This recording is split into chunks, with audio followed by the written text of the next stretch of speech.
As we meet today, Iran is in turmoil, in part as a consequence of the killing of the 22-year-old Gina Mahsa Amini, an Iranian woman from Kurdish minority. So the U.S. reiterated the call for an... In my view, she is a victim of state brutality and state repression.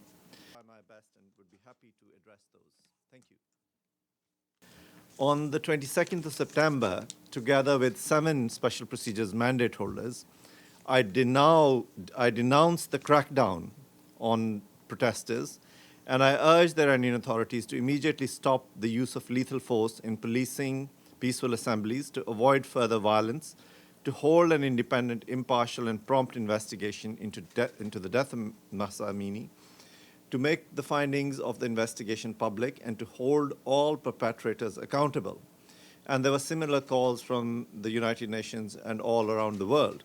I have, as you would have heard in my interaction, it is clear that the so-called investigations into the death of Gina Mahsa Amini have failed the minimum requirements of impartiality and independence.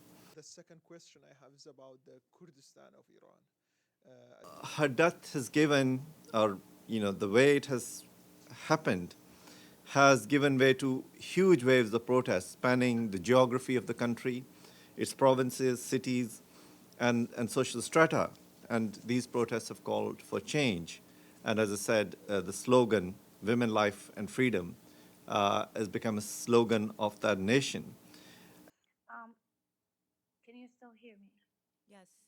Unfortunate as it was that Gina Mahsa Amini was killed on 16th of September, she is not the first woman who has faced these brutal consequences, nor was she the last one, because we have received a number of reports about several other girls and women, and in fact children who have been killed by the state authorities.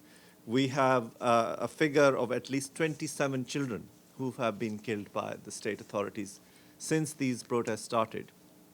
And the overall figure is a minimum of 250 people who have been killed by the state since the wave of these protests started on the 16th of September.